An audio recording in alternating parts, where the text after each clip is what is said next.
계시록 20장 1절부터 15절까지 말씀입니다.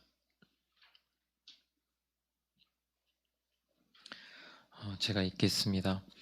또 내가 보매 천사가 무저갱의 열쇠와 큰 쇠사슬을 그의 손에 가지고 하늘로부터 내려와서 그 천사가 용을 잡으니 곧 옛 뱀이요 마귀요 사탄이라 잡아서 1000년 동안 결박하여 무저갱에 던져 넣어 잠그고 그 위에 임봉하여 1000년이 차도록 다시는 만국을 미혹하지 못하게 하였는데 그 후에는 반드시 잠깐 노일이라.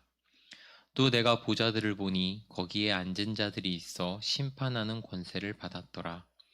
또 내가 보니 예수를 증언함과 하나님의 말씀 때문에 목배임을 당한 자들의 영혼들과 또 바다 짐승과 그의 우상에게 경배하지 아니하고 그들의 이마와 손에 바다 짐승의 표를 받지 아니한 자들이 살아나서 그리스도와 더불어 1000년 동안 다스리니 그 나머지 죽은 자들이 그 1000년이 차기까지 살지 못하더라. 이는 첫째 부활이라. 이 첫째 부활에 참여하는 자들은 복이 있고 거룩하도다. 둘째 사망이 그들을 다스리는 권세가 없고 도리어 그들이 하나님과 그리스도의 제사장들이 되어 1000년 동안 그리스도와 더불어 다스릴 것이다. 1000년이 참에 사탄이 그 옥에서 놓여 나와서 땅의 사방 백성 곧 곡과 마곡을 미혹하고 모아 싸움을 붙이리니 그 수가 바다의 모래 같으니라. 그들이 지면에 널리 퍼져 성도들의 진과 사랑받는 성을 두루매 하늘에서 불이 내려와 그들을 태워버리고 또 그들을 미혹하는 마귀가 불과 유황못에 던져지니 거기는 그 바다 짐승과 거짓 선지자도 있어 세세토록 밤낮 괴로움을 받으리라. 또 내가 크고 흰 보좌와 그 위에 앉으신 이를 보니 땅과 하늘이 그 앞에서부터 찾아볼 수 없었다. 그 앞에서 찾아볼 수 없었다. 그 앞에서 찾아볼 수 없었다. 또 내가 보니 죽은 자들이 큰 자나 작은 자나 그 보좌 앞에 서 있는데 책들이 펴 있고 또 다른 책이 펴졌으니 곧 생명책이라. 죽은 자들이 자기 행위를 따라 책들에 기록된 대로 심판을 받으니 바다가 그 가운데에서 죽은 자들을 내주고 또 사망과 음부도 그 가운데에서 죽은 자들을 내주매 각 사람이 자기의 행위대로 심판을 받고 사망과 음부도 불못에 던져지니 이것은 둘째 사망 곧 불못이라. 누구든지 생명책에 기록되지 못한 자는 불못에 던져지더라. 아멘. 오늘 말씀은 요한계시록에서 가장 논란도 많고 주장도 많고 해석도 많은 장이자 여러 가지 어떤 교리적인 또 개념적인 내용들이 나옵니다. 여러분들이 혼동하실 수 있으니까 조금 집중해서 오늘 한번 들어보도록 하겠습니다. 저번 시간에는 거짓된 그리스도를 상징하는 바다 짐승과 그를 경배하라고 부추기는 거짓 성령을 상징하는 거짓 선지자들이 심판을 받고 멸망하는 장면을 보셨고, 오늘은 사탄, 즉 마귀인 용과 그에게 미혹된 불신자들이 심판과 멸망을 당하는 장면을 보겠습니다. 사실 이 계시록 20장은 방금 말씀드렸듯이 계시록 전체를 통틀어서 가장 많은 해석과 이견이 있는 장입니다. 그리스도를 믿다가 순교한 자들과 그리스도가 1000년 동안 세상을 다스린다는 일명 1000년 왕국을 다룬 오늘 본문은 오래전부터 수많은 해석과 설명을 낳았고 그 역사가 굉장히 깁니다. 오늘 간단하게 살펴보시고 예배 후에 질의응답 시간에 더 자세하게 설명할 테지만 우리가 기억해야 하는 중요한 사실은 언제나 단순하다는 것만 아시면 되겠습니다. 1절을 보시면 또 내가 보매 천사가 무저갱의 열쇠와 큰 쇠사슬을 그의 손에 가지고 하늘로부터 내려와서 라고 돼 있죠. 무저갱의 열쇠와 사슬을 가지고 있다는 것과 그리고 하늘로부터 내려왔다는 기록으로서 지금 이 천사는 하나님께서 보내신 천사로 보입니다. 쇠사슬이 수갑을 의미한다면 무저갱은 감옥을, 그리고 무저갱의 열쇠는 누군가를 그 감옥에 집어넣고 가둘 수 있는 권세를 말하는 것일 겁니다. 20장 2절에 그 천사가 용을 잡으니 곧 옛 뱀이요 마귀요 사탄이라 잡아서 1000년 동안 결박하여. 그 천사가 잡은 범인은 용이었습니다. 이 용의 정체에 대해 성경은 자세히 언급하고 있죠. 이 용은 계시록 12장에서 미가엘 천사에게 패한 용입니다. 하늘에 전쟁이 있을 때 미가엘이 용과 싸웠죠. 여기서도 오늘 본문과 같이 옛 뱀이다, 마귀다, 사탄이다 똑같이 나오죠. 두 번째로 옛 뱀이라고 하는데요. 이 뱀은 역시 계시록 12장에서 여자로 상징되는 하나님의 공동체인 교회를 물로 이렇게 쓸어버리려고 했던 존재입니다. 그러니까 용이자 옛 뱀이 누구입니까? 뒤에 나오는 설명처럼 마귀이자 사탄입니다. 지금 천사는 이 마귀이자 사탄을 잡아서 1000년 동안 결박을 하는데요. 이것에 대해서는 여러 주장이 있습니다. 대체적으로 이렇게 결박된 사탄의 상태가 지금 현재를 말하는 것인지 아니면 예수님 재림 이후로 사탄이 결박되는지에 대해서 의견이 갈립니다. 전자의 주장, 사탄이 결박되어 있는 것은 지금이다 라는 이 주장은 예수님이 이 땅에 오심으로써 초림을 말하죠. 그때 사탄이 결박되어 영향력이 약해졌다라고 보는 것이고, 후자의 주장, 앞으로 예수님이 재림하고 나셔서 사탄이 결박된다고 말하는 사람들은 마귀가 지금은 적극적으로 활동하고 있다고 믿습니다. 이 주장들에 대해서는 조금 있다가 더 자세히 보도록 하겠습니다. 3절을 보시면 무저갱에 던져 넣어 잠그고 그 위에 임봉하여 1000년이 차도록 다시는 만국을 미혹하지 못하게 하였는데 그 후에는 반드시 잠깐 노이리라. 천사가 사탄을 무정에게 넣은 이유는 만국을 미혹하지 못하게 하려는 겁니다. 미혹이라고 하는 것은 속이는 것을 말하죠. 그런데 여기서 무저갱에 갇힌 사탄의 감금 상태가 완전한 조치라면 그가 이 세상에 영향력을 미칠 수 있는가? 이런 이제 의문이 나올 수 있습니다. 감옥에 갇히면 아무것도 못해야 맞잖아요. 그러니까 이것도 굳이 해석을 하자면 그의 영향력의 제한에 대한 영향력을 제한하는 것에 대한 일종의 비유라고 생각하면 또 이해가 되기도 합니다만 어쨌든 이 구절에서의 핵심은 무저갱에 갇혔던 사탄이 잠시 놓인다는 사실이에요. 여기서 우리는 이런 의문이 들죠. 왜 다시 사탄이 놓여서 일을 복잡하게 만드는가? 왜 그가 활동할 시간을 다시 주는가? 이 사실은 우리에게 분명 달갑지 않은 일이지만 악은 그 악이 완전하게 활동하고 나서는 다시는 일어설 수 없을 정도로 완전한 패배로 결론 지어져야 합니다. 이것은 하나님께서 정하신 질서입니다. 그래서 사탄이 잠깐 놓이는 것은 악의 완전한 종말을 위한 하나님의 큰 계획의 일부다라고 생각하시면 되겠습니다. 악의 완전한 종말을 위한 하나님의 큰 계획의 일부다. 4절을 보시면 또 내가 보자들을 보니 거기에 앉은 자들이 있어 심판하는 권세를 받았더라. 또 내가 보니 예수를 증언함과 하나님의 말씀 때문에 목베임을 당한 자들의 영혼들과 또 바다짐승과 그의 우상에게 경배하지 아니하고 그들의 이마와 손에 바다짐승의 표를 받지 아니한 자들이 살아나서 그리스도와 더불어 1000년 동안 다스리니.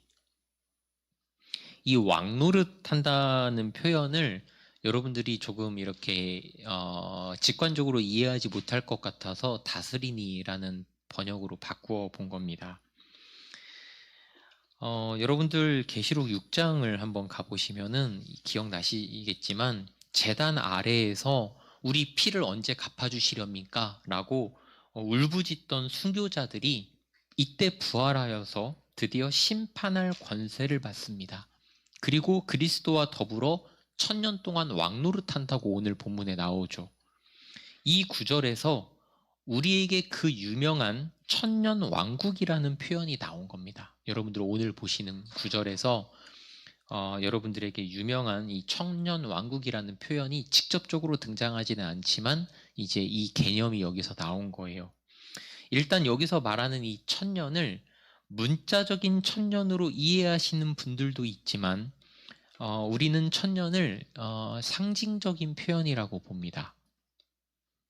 그리고 이 천년의 때가 무엇이고 어떤 의미인가에 대해서는 대체로 3-4가지의 견해가 있는데 간단하게 설명하면 천년 왕국에 대한 해석은 전천년설, 후천년설, 무천년설, 크게는 이 3가지로 나뉩니다. 전천년설, 후천년설, 무천년설.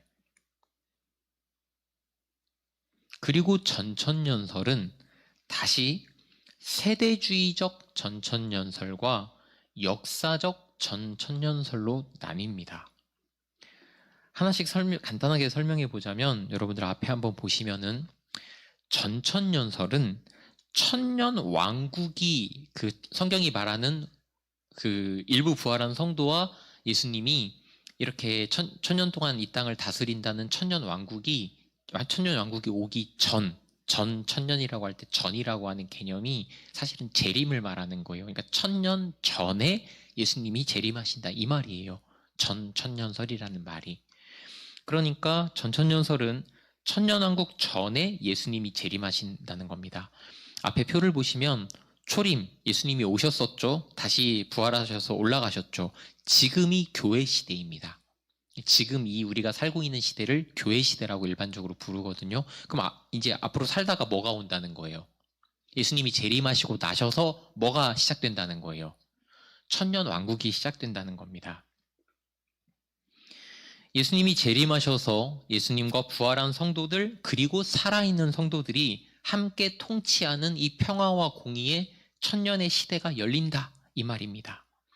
그리고 이어서 벌어지는 전쟁에서 승리하시고 짐승과 거짓 선지자는 여러분이 저번 시간에 보셨던 것처럼 불모세, 그리고 사탄은 1000년 동안 무적행에 갇힌다고 봅니다. 그리고 천년왕국이 지나면 여러분들이 오늘 보신 것처럼 잠시 사탄이 무적행에서 풀려나 만국을 미혹하다가 전쟁에서 패하고 사탄도 영원한 불못으로 들어간다. 그리고 죽었던 불신자들이 이때 부활을 하는데요. 이 이제 사망과 부활에 대해서 조금 이따 자세히 더 보겠습니다. 그 불신자들이 부활하여서 최후 심판을 받고 그리고 불신자들은 불못으로 들어가고 신자들은 새하늘과 새 땅으로 들어간다. 이것이 전천년설의 입장입니다.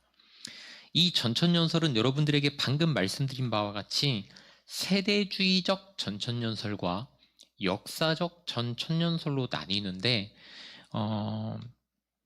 여러분 간단하게 들어보세요. 세대주의적 전천년설은 예수님이 재림하실 때에 믿는 자들이 공중으로 올라가서 7년간 휴거, 그러니까 구원받은 사람을 공중으로 들어 올리는 것을 휴거라고 하지 않습니까?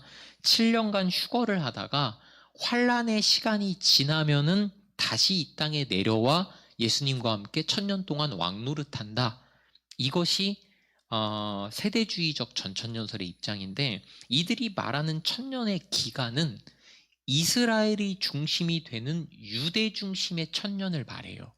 왜 이 사람들이 유대 중심으로 이야기를 하냐면, 구약에 계속적으로 다윗 왕조가 회복된다라고 하는 말씀이 있으니까 이것을 문자 그대로 받아들입니다.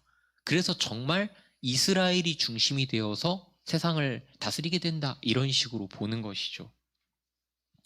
역사적 전천년설은 세대주의적 전천년설과 달리 7년의 대환란을 우리가 휴거에서 경험 안 한다고 하지 않았습니까? 세대주의적 전천년설은. 근데 우리가 경험을 한다. 그 힘든 시간을 지난다. 그리고 예수님이 재림하셔서 천년왕국이 시작된다. 그러니까 여러분들 앞에 보시면 세대주의적 전천년설과 역사적 전천년설을 가르는 기준이 무엇입니까? 7년 대환란을 경험하느냐 아니냐, 이것으로 이제 갈리는 것이에요. 어쨌든 이 전천년설은 성경의 전반적인 내용을 문자 그대로 믿습니다. 1000년도 정말 1000년이라고 믿는 것이에요. 그런데 여러분들 1000년 왕국에 대한 메시지가 여기 계시록에서 말고는 사실 신약에서 하나도 언급되고 있지 않아요. 만약에 정말, 그러니까 전천년설의 입장이 틀리다라는 것은 아니지만, 지금 우리는 이제 조금 이따 보시겠지만 전천년설, 후천년설, 무천년설 어느 입장도 완벽한 게 없어요. 그냥 설명일 뿐입니다. 하지만 조금 더 여러분들에게 조금 이게 더 성경에 가까울 것 같다라고 목회자들마다 너무 다른데요. 같은 교단에 속해 있어도 저는 여러분들에게 조금은 내용적으로 무천년설의 입장에서 말씀을 드릴 거기는 합니다. 어쨌든 근데 균형 있게 여러분들에게 설명을 해볼게요. 이 전천년설은 성경 내용을 문자적으로 받아들이기는 하지만 천년 왕국에 예수님과 함께 다스리는 그 천년 왕국에 대한 시간, 이것도 매우 중요한 일인데, 이 시간에 대한 설명이 앞으로 그렇게 다스릴 것이다, 이거에 대한 내용이 그 신약에 아무것도 나와 있지 않아요. 사실 우리가 그렇게 다스릴 때는 그때 누구도 그 자리에 같이 있습니까? 이 세상을 다스릴 때 불신자도 같이 있단 말이에요. 그런데 그 삶에 대해서 정확하게 언급하지 않는 것 때문에 전천년설의 입장이 조금은 좀 설명하기 어렵다. 전천년설의 입장으로는 이런 것들을 설명하기 어렵다 하는 점이 있고요. 그리고 아까 예수님께서 공중에서 사람들을 데려가시지 않았습니까? 이것을 공중 휴거라고 하거든요. 공중으로 들어 올려서. 근데 이렇게 예수님이 공중에서 들어 올리시는 것도 예수님의 재림이라고 보는데, 예수님이 이때 한번 공중에서 사람들을 데려가시고 나중에 천년왕국 때 다시 한번 오시지 않습니까? 그럼 예수님이 재림을 몇 번 하는 거예요? 이 2번 재림에 대한 성경적 근거가 많이 부족합니다. 이런 것들이 전천년설에 대한 약점으로 꼽힙니다. 후천년설은 여러분들 앞에 보시면은 어떤 순서가 바뀐 겁니까? 천년왕국과 재림의 순서가 바뀌었어요. 조금 있다가 여러분들 그 질의응답 시간에 이 부분은 자세히 더 볼 거예요. 후천년설은 지금 이제 내용에 집중해 봅시다. 천년왕국 후에 예수님이 재림하신다는 것인데, 지금 천년왕국이 뭐 다음에 옵니까? 교회 시대가 언제라고 했어요? 지금. 그러니까 지금부터 교회가 점차 흥황하여서 예수님이 말씀하신 대로 세계 만방의 복음을 전해라, 세계 복음화가 이루어져서 장차 기독교 왕국이 건설된다는 겁니다. 모든 사람에게 복음이 퍼져서. 이들이 말하는 천년은 전천년설이 말하는 것처럼 문자적인 천년은 아닙니다.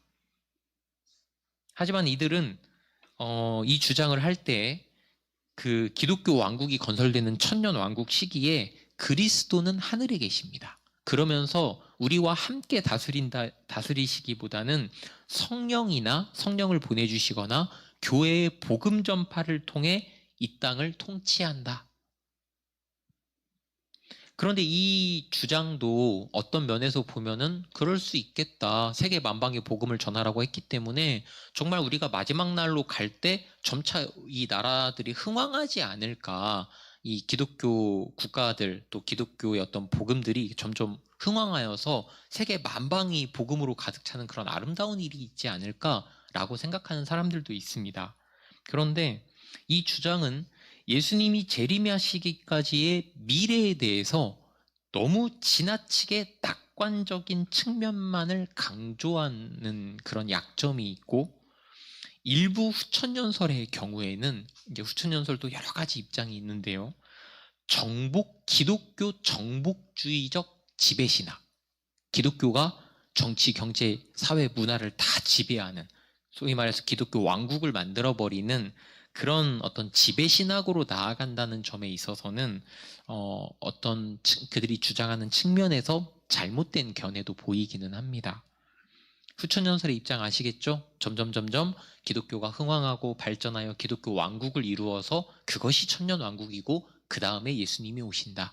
이것이 후천연설의 입장입니다. 그러니까 전천연설과 후천연설은 새하늘과 새 땅, 마지막이 도래하기 전에 이 지상에서 천년 왕국이라고 불리는 시간이 오냐 오지 않느냐에서 어딥니까? 온다는 거죠. 천년 왕국의 시간이 있다는 거죠. 하지만 그 이름에서 유추해 볼 수 있듯이 무천년설은 아니라는 겁니다. 여러분들 앞에 한 번만 보세요. 무천년설은 지금 현재 천년 왕국이 지금 우리가 살고 있는 교회 시간과 뭐라고 해요? 같다. 이게 뭘 말하는 겁니까? 무천년설은 천년이라는 기간을 상징적으로 생각합니다. 그러면서 지금 우리가 천년 왕국 시대를 지나고 있다. 이렇게 보는 거예요. 이것은 미래에 대한 희망을 강조했던 전 입장들과 생각해 볼 때 현재를 강조하는 주장입니다. 그러니까 예수님의 초림 때부터 예수님이 다시 오시는 재림 때까지의 이 기간이 교회 시대인데, 이 교회 시대가 곧 뭐다? 천년왕국 시간이다 라고 생각을 하는 거예요. 예수님 초림 때에 사탄은 결정적으로 패배했다. 그래서 아까 보셨듯이 무적행에 결박되었다 라고 봅니다. 그리고 예수님 재림 때에 이 사탄이 심판을 받고 완전하게 패배를 당한다는 거죠. 그러니까 무천년설의 입장에서 보자면 사탄은 지금 시한부 활동을 하고 있는 겁니다. 하지만 그래도 사탄은 패잔병이기에 아직도 위협적인 면이 있다고 보는 거죠. 그러나 이 무천년설도 약점이 있는데요. 예를 들어 사탄이 예수님 초림 때에 결정적인 패배를 했고 그것이 무적행에 결박된 것이라고 보는데, 계시록 12장을 보시면 사탄이 돌아다니는 내용을 설명할 수 없는 문제 같은 것들을 안고 있습니다. 계시록 12장을 보면 사탄이 활동하는 장면들이 나오거든요. 그러니까 이런 것들을 설명할 수 없는 약점을 가지고 있습니다. 우리가 천년 동안 왕노릇 한다는 말을 설명하려는 이런 여러 주장들을 여러분이 보셨는데요. 마지막이 오기 전에 잠깐 이 땅에 메시아 시대가 임한다라고 하는 그 소망은 사실 유대의 묵시문항에 전반적으로 흐르고 있던 사상이었습니다. 언젠가 예수님이 다스리시는 왕국이 온다. 이 생각은 유대인들에게 늘 있었던 생각이에요. 사실 우리는 이 개념이 실제로 어떻게 실현될지 모릅니다. 그러니까 여러분들 이 세네 주장을 가지고 우리가 사실은 논쟁할 필요도 없고 각 주장에서 우리에게 중요하고 필요한 깨달음만 우리는 뽑아내면 됩니다. 무엇이 맞다? 이것이 정답이다라고 해서 그렇게 강하게 우기고 이렇게 다른 주장을 하는 상대방을 무시할 필요가 없다는 거예요. 이런 불필요한 어떤 논쟁보다는 우리가 이 성경 말씀에서 뽑아야 할 것들, 이것에 집중하면 되겠습니다. 그러니까 여러분들 전천연설의 입장의 어떤 장점은 무엇입니까? 성경을 이제 그대로 보는 거죠. 순서대로 이런 일이 쭉 일어나는구나 이렇게 보는 것이 전천년설의 입장이라면, 사실 후천년설의 입장은 지나치게 낙관적이라고 하지 않았습니까? 이제 여러분들에게 대체적으로 말씀드리면, 한국 대부분의 목회자들과 신학자들은 전천년설과 무천년설의 입장에 있지 후천년설의 입장을 취하는 사람은 거의 없습니다, 사실은. 그런데 우리 공동체가 나아가는 방향은 어디에 기반하고 있습니다? 굳이 비유하자면 후천년설의 입장에 있어요. 이게 무슨 말입니까? 우리가 이 세상을 조금 더 아름답게 하고 이 세상을 더 하나님의 나라의 모습으로 만들려고 하는 그 태도는 점점점 이제 기독교 왕국을 바라는 것은 아니지만 이제 점점 이 나라, 이 땅을 하나님의 천국처럼 이렇게 더 아름답게 만들려는 노력이지 않겠습니까? 그러니까 이런 어떤 노력들에 우리가 도전을 받을 수 있겠죠. 무천년설의 입장은 무엇입니까? 현재를 강조하죠. 지금이다. 그러니까 예수님의 초림과 재림 사이에 우리의 역할과 우리의 어떤 참여를 굉장하게 강조하게 되죠. 이런 장점들만 우리가 가져오면 되겠습니다.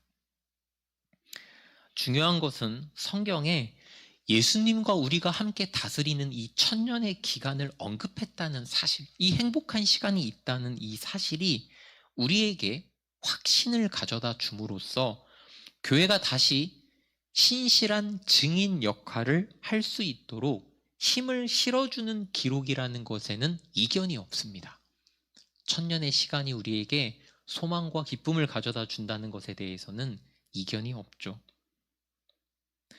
우리는 그런데 분명히 예수님 초림으로써 분명하게 사탄이 어떤 패배를 당했다라고 하는 것은 알고 있지 않습니까? 그것이 사탄이 정말 무적에게 갇힌 것을 말하는 것이냐, 이것은 별개의 문제입니다만, 무천년설을 주장하는 사람들은 그렇게 말하죠. 처음에 예수님이 오셔서 사탄이 결정적인 패배를 한 것, 패션 오브 크라이스트 영화로 보시면 사탄이 이렇게 울부짖지 않습니까?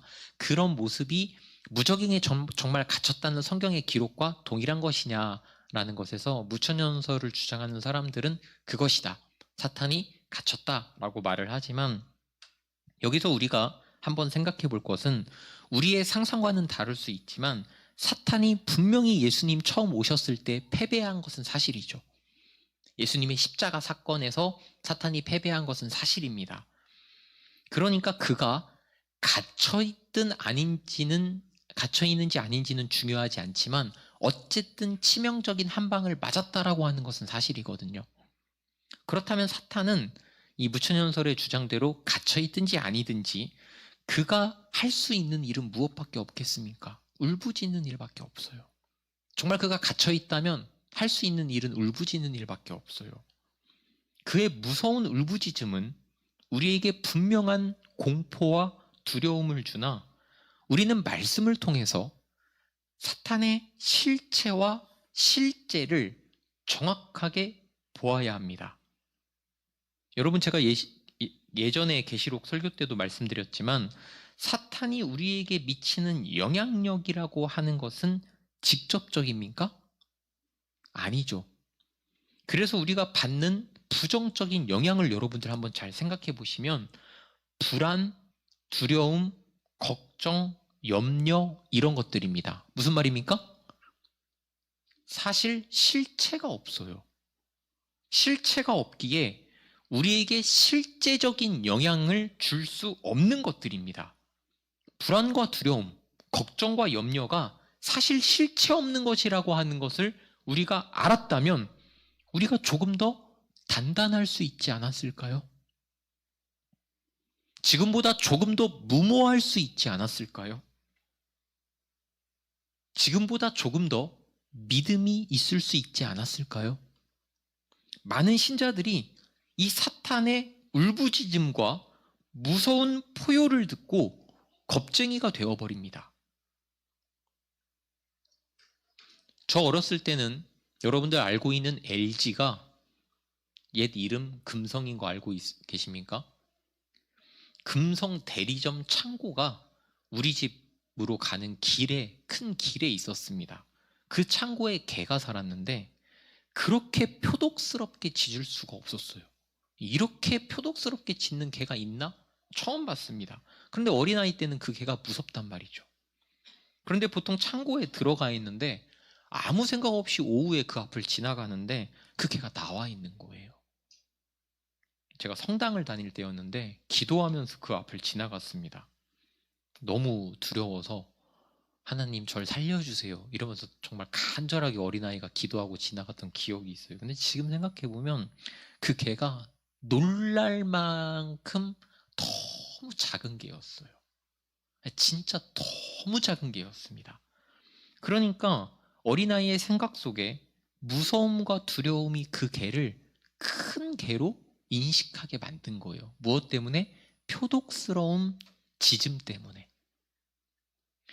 짖는 개는 분명하게 무섭습니다만 만일 그것이 정말 묶여 있다면, 그리고 그 열쇠가 하나님의 손에 달려 있다면 우리가 그 개를 무서워하는 것은 어리석은 일이겠죠. 사탄의 존재가 이럴 수 있다는 겁니다. 앞에 보십시다. 그때 너희는 그 가운데에서 행하여 이 세상 풍조를 따르고 공중의 권세 잡은 자를 따랐으니. 우리가 두려움에 반응해서 따르다, 걷다, 살다, 행하다, 여러분이 따라간 겁니다. 사탄이 우리를 미혹했지만, 속였지만 그것에 반응하는 것은 누구다? 우리였어요. 우리는 여기서 대단한 영적인 비밀을 알아갑니다. 성경은 보통 대단한 비밀을 처음에 무심하게 말합니다. 정답이 어디 있어요? 1절에 있어요. 1절로 다시 돌아갑시다. 또 내가 보매 천사가 무저갱의 열쇠와 큰 쇠사슬을 그의 손에 가지고 하늘로부터 내려와서. 여기서 우리가 눈치를 챘어야 합니다. 사탄은 갇혀 있어요. 사탄은 무능합니다. 그의 처지와 실체, 갇혀 있는 그의 실체를 정확하게 우리가 보아야 돼요. 사탄은 지금 갇혀서 또는 결정적으로 패배해서 울부짖고 있다는 말이에요. 실체가 없이 우리가 거기에 따라가면서 흔들리고 있다는 말입니다. 5절, 그 나머지 죽은 자들은 그 1000년이 차기까지 살지 못하더라. 이는 첫째 부활이라. 여기서 그 나머지 죽은 자들은 신자와 불신자 모두를 말합니다. 그들이 살지 못한다는 말은 첫째 부활 때 일부만 부활한다는 거예요. 이것이 무슨 말인가? 여러분들 여기서 잘 들어보세요. 성경은 2번의 부활과 2번의 사망을 이야기하고 있습니다. 먼저 순서대로 죽어야 부활하기에 사망부터 보겠습니다. 첫째 사망, 여러분들 이건 적어 놓으세요. 첫째 사망은 육체적 죽음을 말하는 겁니다. 모든 사람이 육체적으로 사망하죠. 여기서 불신자들은 죽고 나서 어디로 갑니까? 이걸 여러분들이 개념적으로 정확하게 아셔야 돼요. 음부로 갑니다. 음부. 그리고 믿는 사람은 어디로 갑니까?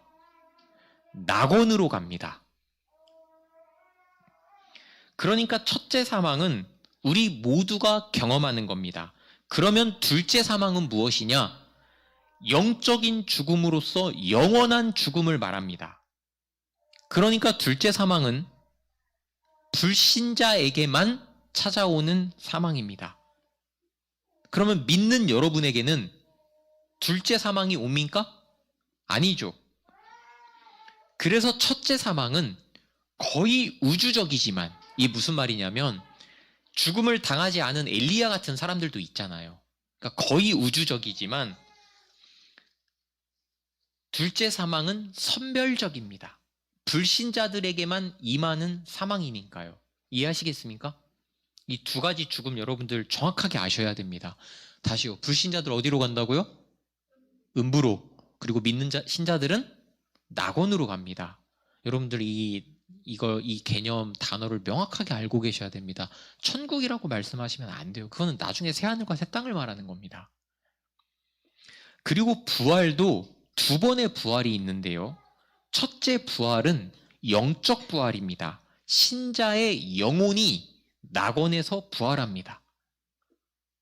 여러분들이 죽으면은 사실은 이제 여러분들의 영혼이 육체로부터 분리되어서 이제 다시금 살아나는 상태. 근데 그게 이제 어떤 상태인지는 우리가 정확하게 모르지만 그 상태가 이제 영적 부활이다 이렇게 표현을 하는 거예요. 그리고 둘째 부활이 있는데 이 둘째 부활이 무엇이냐면 육체 부활입니다.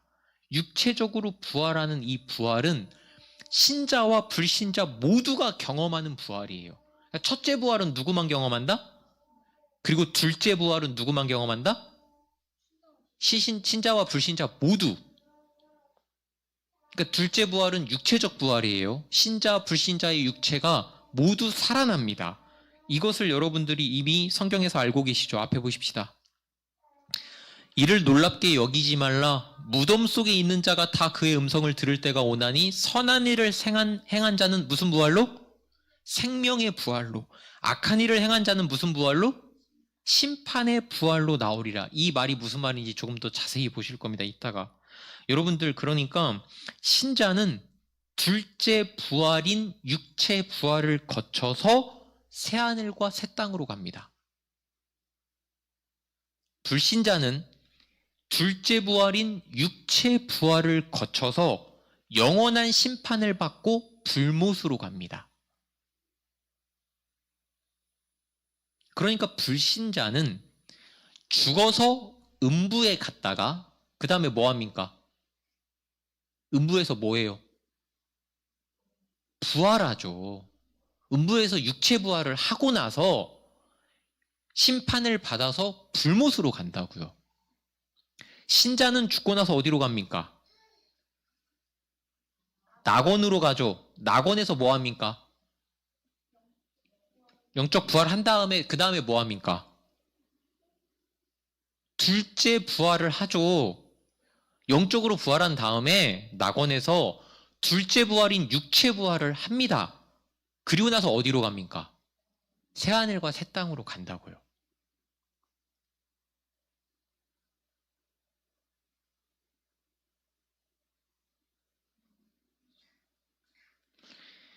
첫째 부활은 선별적으로 이루어지지만 둘째 부활은 전체적인 겁니다. 그래서 이런 말이 있죠. 신자는 한 번만 죽고 두 번 부활합니다. 이해하시겠습니까? 우리는 둘째 사망이 없으니까요. 한 번만 죽고 두 번 부활합니다. 불신자는 한 번만 부활하고 두 번 죽습니다. 육체 부활만 있죠. 그리고 나서 두 번 죽죠. 육체적 사망과 영원한 영적 사망.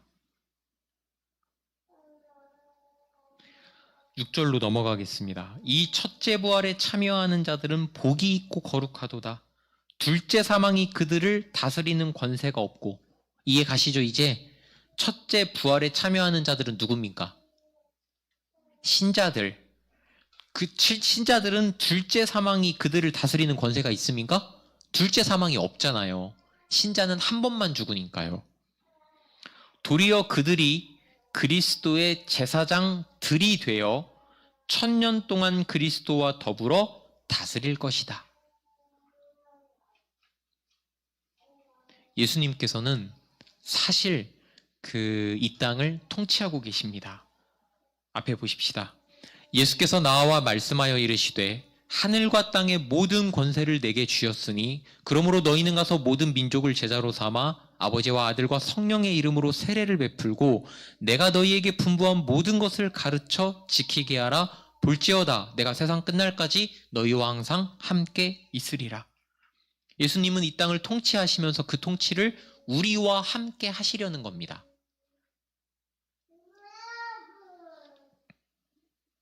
그러면 우리가 어떻게 살아야 되겠습니까? 묶여있는 개의 부르짖음에 두려워 떨며 살아야 되겠습니까? 아니면 예수님과 함께 다스리는 통치자로서 담대하게 살아야 되겠습니까? 그리고 여러분들이 이제 보시는 7절부터 10절까지는 거짓된 사탄적 삼위일체가 마지막으로 심판을 당하는 장면이 나옵니다. 7절, 1000년이 참에 사탄이 그 옥에서 놓여. 여기서 사탄이 갇혀있는 옥은 3절에서 이미 설명한 무적행입니다. 그가 놓이는 것에 대해서는 제가 3절에서 말씀드렸죠. 완전한 심판을 위해서 악이 최후까지 활동하여야 한다. 사탄은 사탄의 일을 다 해야 됩니다. 그래야 그의 마지막이 찾아오기 때문이에요. 8절을 보시면 나와서 땅의 사방 백성 곧 곡과 마곡을 미혹하고 모아 싸움을 붙이리니 그 수가 바다의 모래 같으니라. 사탄이 풀려나서 여러분들 어떤 일을 합니까? 땅의 사방 백성을 모아서 전쟁을 하려고 합니다. 그런데 곡과 마곡을 어떻게 하고 있습니까? 미혹합니다. 그 미혹하는 게 뭡니까? 그들을 속이는 겁니다. 이 구절은 에스겔서 38장과 39장에 나와 있는 최후의 전쟁을 배경으로 하는데요. 여기서 땅의 사방 백성이라고 표현된 것은 적그리스도의 세력이 늘 미혹했던 세상 만국을 말하는 겁니다. 그 만국에 대한 표현이 여기서는 곡과 마곡이라고 불리는데, 여러분들 마곡은 창세기에 나오는 야벳의 아들 중 하나로 언급되는 존재며, 곡은 에스겔서에서 메섹과 두발의 왕으로 언급되는데 이들이 이스라엘의 침략을 주도하는 세력으로 나옵니다. 이것이 중요한 것이 아니라 이 계시록에서 곡과 마곡이라는 표현을 쓴 것은 상징적인 표현이에요. 온 세상에 모인 하나님에게 적대하는 세력들을 의미하는 표현입니다. 사탄이 이들을 속여서 다시금 전쟁을 하려고 하는 거예요. 그런데 여러분들 이 구절에서 핵심이 무엇이냐? 우리가 주목해야 될 사실이 무엇이냐? 천년 왕국의 시간, 그리스도께서 이 땅을 다스리는 시간이 지나고 나서도 풀려난 사탄에게 미혹을 당하는 사람들이 있다는 거예요. 놀랍지 않습니까? 정말 악을 선택하기로 한 사람의 그 잘못된 존재와 부패한 의지는 하나님의 도우심이 없이는 결코 변하지 않음을, 하나님의 은혜 없이는 그 부패한 상태가 회복되기 어렵다는 것을 우리에게 보여주는 거예요. 어떻게 예수님이 천년왕국의 시간을 우리와 함께 이 땅에서 다스리시는데 그 영향력을 일부 받고도 여전히 사탄이 풀려나 다시 활동할 때에 그에게 미혹을 당할 수 있습니까? 만물보다 거짓되고 심히 부패한 것은 무엇이다? 앞에 보세요. 만물보다 거짓되고 심히 부패한 것은 무엇입니까? 마음이에요. 마음이에요. 누가 능히 이를 알리오마는. 그러니까 여러분들 선한 일을 하고 성경 말씀이 늘 말하는 것처럼 여러분들 좌절할 필요가 없습니다. 하나님의 자녀가 아닌 사람들은 우리가 어떤 행동을 해도 변하지 않아요. 그런데 물론 누가 누구의 자녀인지를 우리는 모르기에 늘 최선을 다해 살 겁니다. 세상에 대해서, 세상의 사람들에 대해서 우리는 최선을 다하여 살 겁니다. 하지만 그 결과에 낙심하거나 절망할 필요가 없다는 말이에요.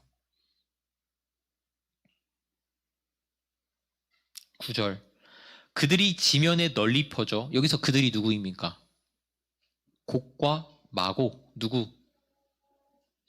하나님을 대적하는 세상의 모든 무리들이 지면에 널리 퍼져 성도들의 진과 사랑받는 성을 두름에 하늘에서 불이 내려와 그들을 태워버리고, 사탄에게 속은 온 세상의 대적자들이 지금 누구를 위협하며 둘러싸고 있습니까? 성도들의 진과 사랑받는 성. 여기서 성도들의 진은 구약시대 이스라엘 백성이 40년 동안 광야 생활을 할 때 성막을 중심으로 12지파가 동서남북으로 친 진을 말합니다. 그리고 사랑받는 성은 예루살렘 성을 말해요. 광야에서 이스라엘의 진영에는 중간에 뭐가 있습니까? 성막이 있죠. 그리고 예루살렘 성전 안에는 뭐가 있습니까? 언약궤가 있죠. 이 두 곳을 공격한다는 것은 그래서 하나님을 대적하겠다는 겁니다. 결국 이 성도들의 진과 사랑받는 성은 하나님의 공동체인 교회를 상징하는 겁니다. 그런데 계시록 내내에 나타나는 상황 하나가 있는데, 놀랍게도 사탄이 온갖 존재를 끌어다가 만국을 전쟁의 상황으로 몰고 와도 구체적인 전투의 상황이 발생하거나 성경에 묘사된 적이 있습니까? 계시록은 전쟁의 상황을 전혀 묘사하지 않습니다. 그러니까 이런 전쟁들은 계시록을 제대로 알지 못하는 호사가들이 말하듯이 물리적인 전쟁이라기보다 영적 전쟁입니다.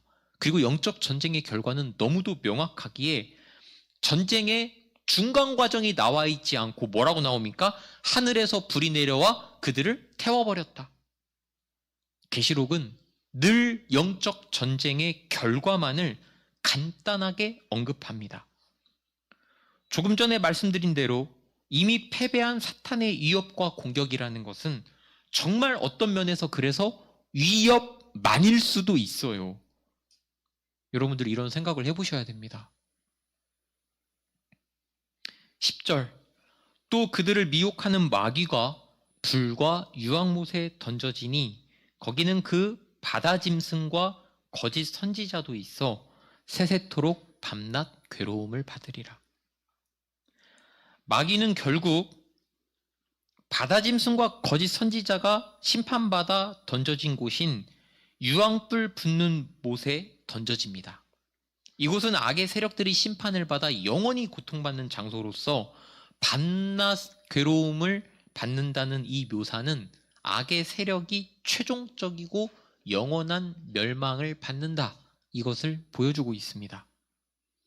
우리는 지금 인류 역사 내내 그리고 계시록에서 20장까지 온 인류와 전 지구와 온 역사를 힘들게 했던 이 거짓된 삼위일체의 완벽한 몰락을 봅니다. 정말로 이때가 옵니다.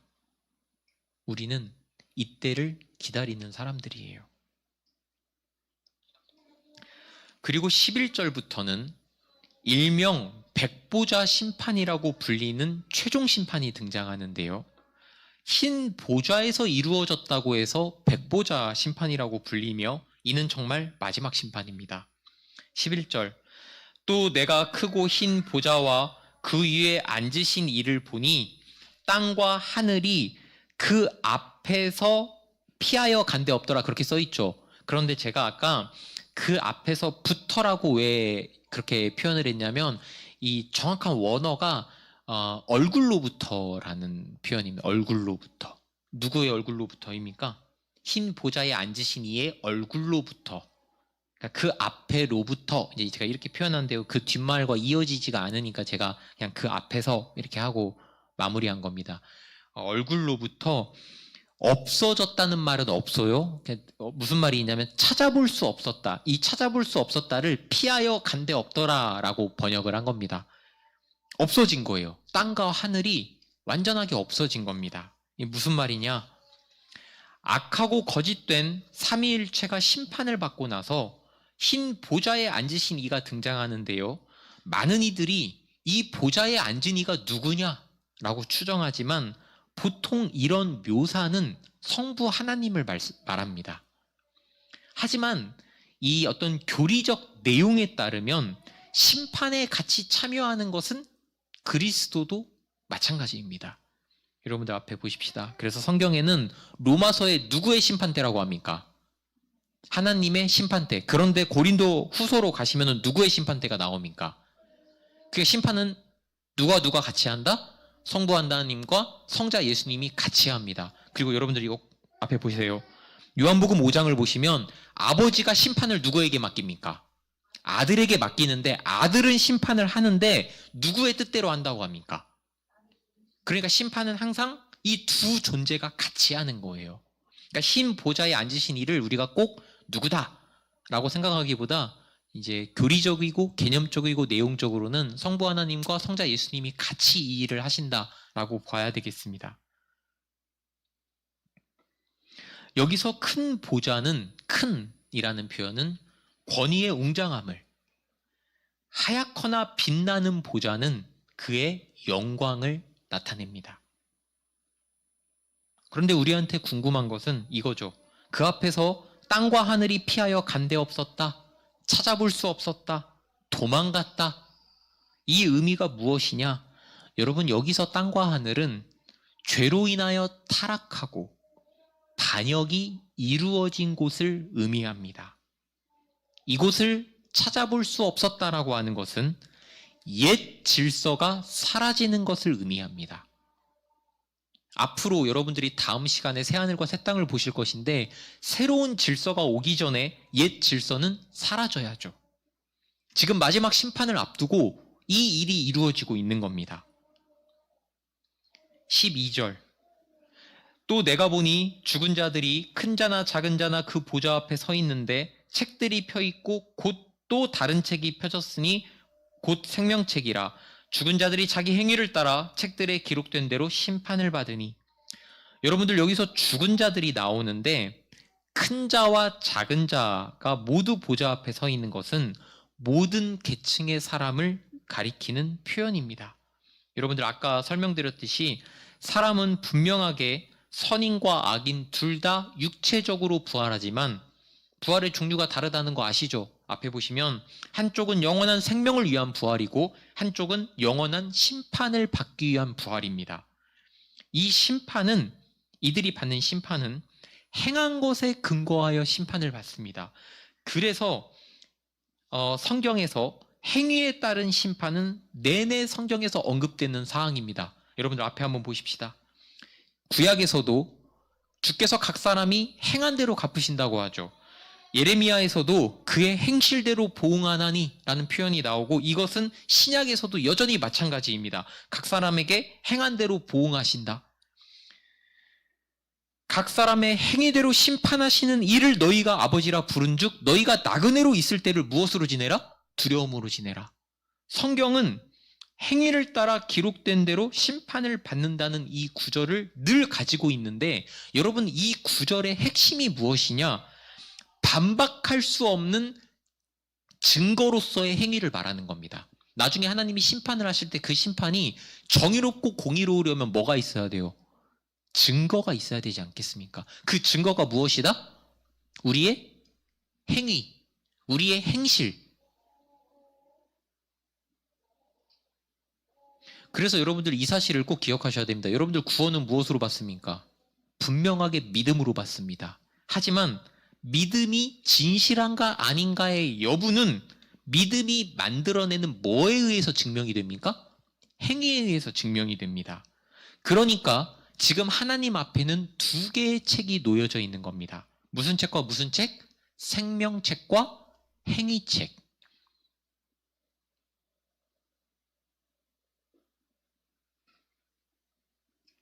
앞에 보십시다.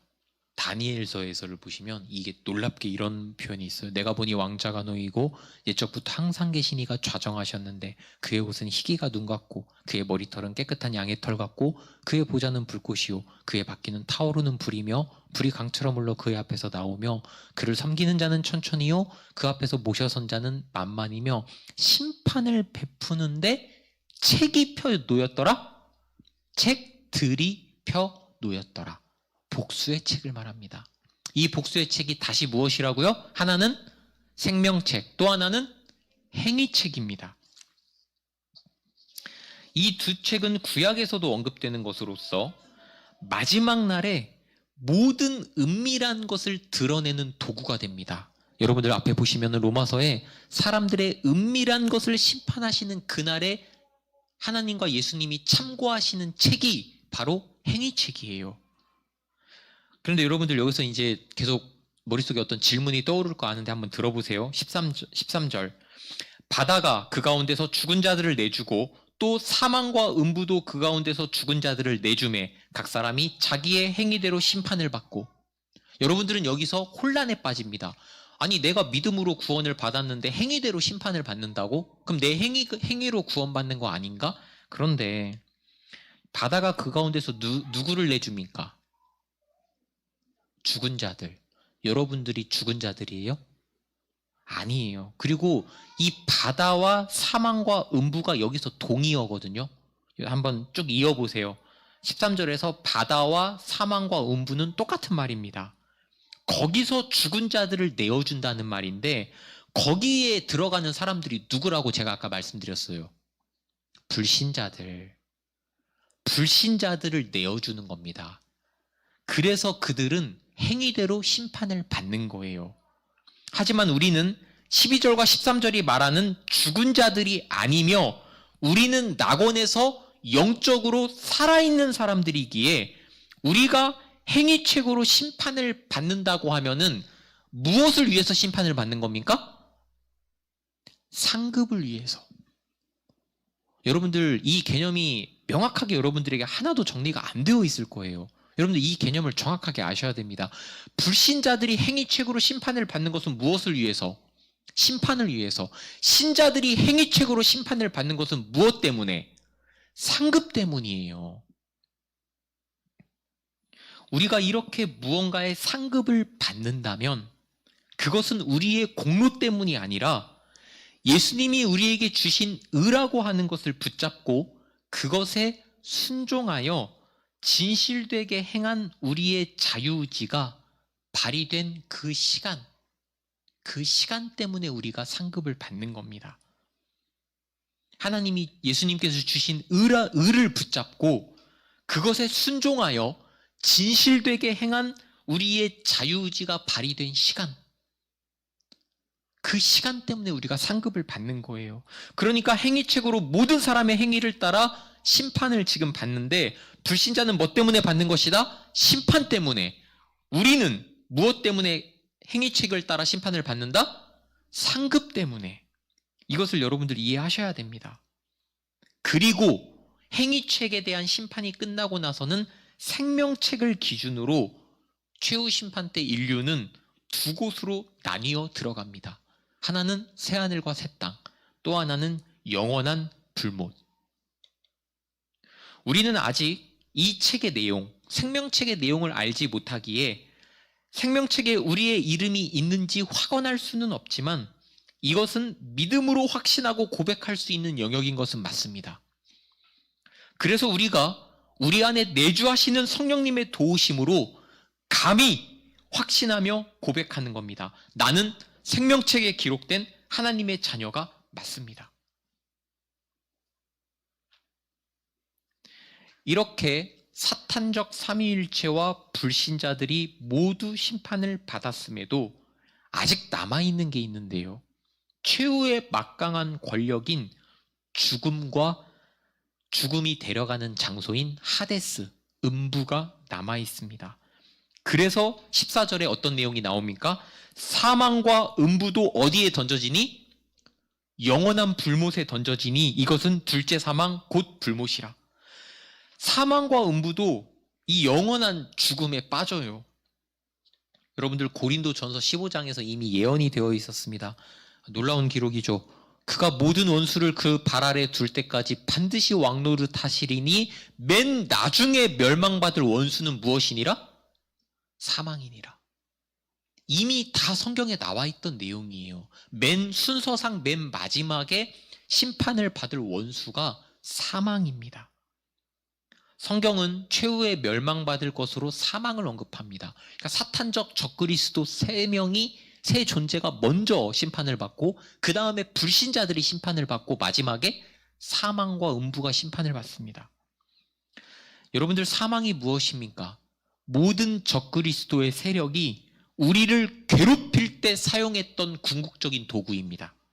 우리를 불안하게 하고 우리를 타협하게 하고 우리를 움츠러들게 하고 우리의 믿음을 저버리게 하고 우리를 떨며 두렵게 하는 것이 무엇입니까? 바로 사망입니다. 여러분들 사망이 무엇입니까? 끝을 말하는 거예요. 여러분들 다시는 나에게 기회가 주어져 있을 것 같지 않아서 여러분들 조급한 선택을 하지 않습니까? 그것도 어떻게 보자면 사망의 큰 영향력에 여러분들이 놓여 있는 거 아닙니까? 사망은 우리를 조급하게 만들고 불안하게 만들고 두려움을 가지게 만들고 그래서 믿음을 놔버리게 만드는 아주 무서운 도구였단 말이에요. 이렇게 인류의 궁극적인 원수인 죽음과 음부도 하나님께서는 완전한 멸망으로 인도하심으로써 이 문제를 해결하십니다. 사망도 결국 영원한 불못에 던져지고 있습니다. 사망이라는 개념 자체가 사라지는 겁니다.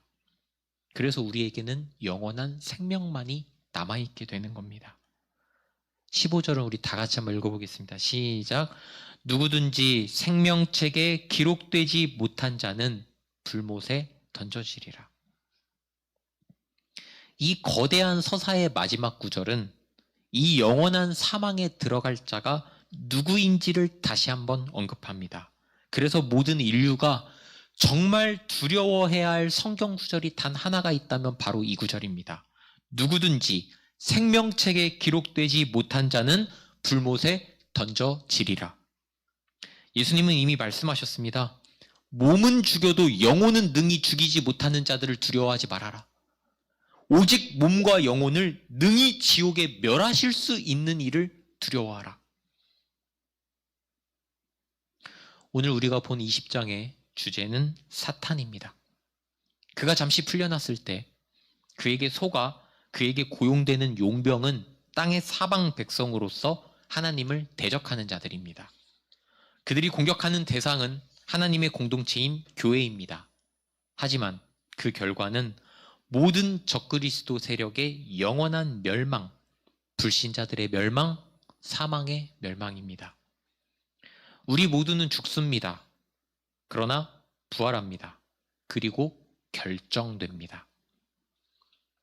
우리가 정말 믿음을 소유하고 있지 않다면 우리는 무서운 심판 후에 적그리스도의 세력이 던져진 영원한 심판의 장소로 가게 될 것입니다.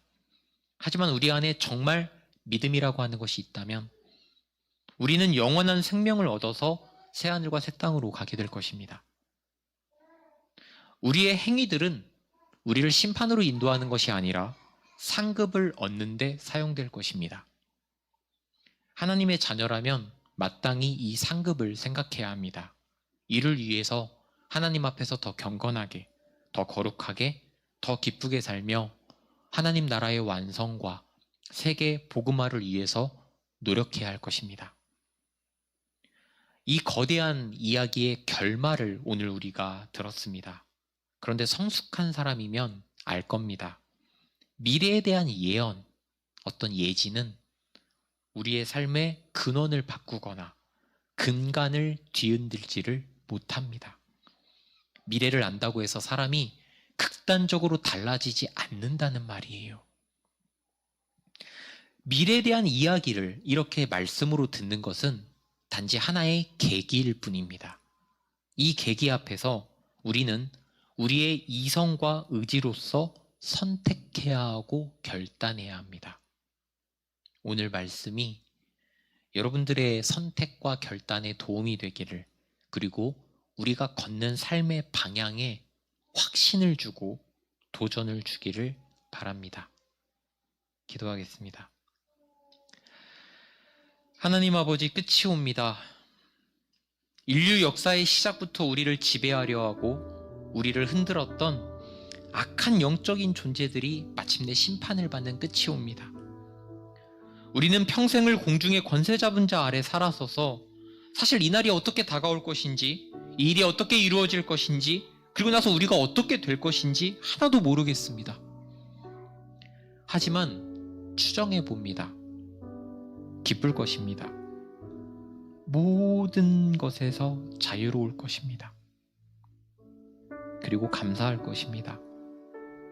하나님, 이 귀한 말씀들이 오늘 나의 삶을 뒤흔들도록, 오늘 나에게 의미가 있도록 하나님께서 우리 마음의 말씀을 심어주시고, 말씀이 우리의 마음과 생각과 뜻을 판단할 수 있게 하여 주시고, 말씀이 우리의 혼과 영과 및 관절과 골수를 찔러 쪼갤 수 있게 하여 주시옵소서.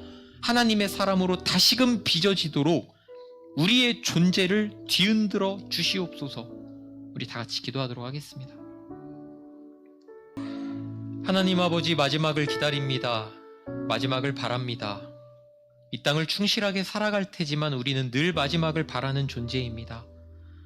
우리는 우리 힘으로 어떤 일이든지 궁극적인 완성과 끝과 결말을 볼 수 없는 사람들입니다. 진짜 마지막은 예수님께서 가져오실 것입니다.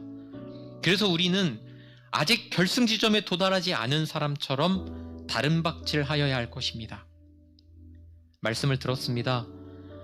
이것이 나와 무슨 상관이냐? 많은 사람들이 그렇게 생각합니다. 이 일이 오늘 당장 나에게 미치지 않을 것이라 생각합니다. 하지만 오늘 이 자리에 있는 우리 모두는 말씀 앞에 항복하게 하시옵소서. 말씀이 우리 삶의 근간이 되게 하여 주시옵소서. 말씀을 나누고 전하고 판단하는 것은 우리지만 하나님께서 말씀을 사용하시니 하나님 우리에게 말씀을 가르쳐 주시옵소서. 끝을 보았습니다. 두려움도 있고 불안도 있지만 오늘 알았습니다. 이 모든 것이 사탄의 미혹이었습니다. 우리에게는 담대함만 있어야 합니다. 기쁨만 있어야 합니다. 감사만 있어야 합니다. 그것이 없다면 그것이 바로 내가 가진 속은 불안이고 속은 거짓입니다. 우리는 계속 속고 있는 겁니다. 하나님 나에게 믿음과 담대함 주시옵소서. 기쁨과 감사 주시옵소서.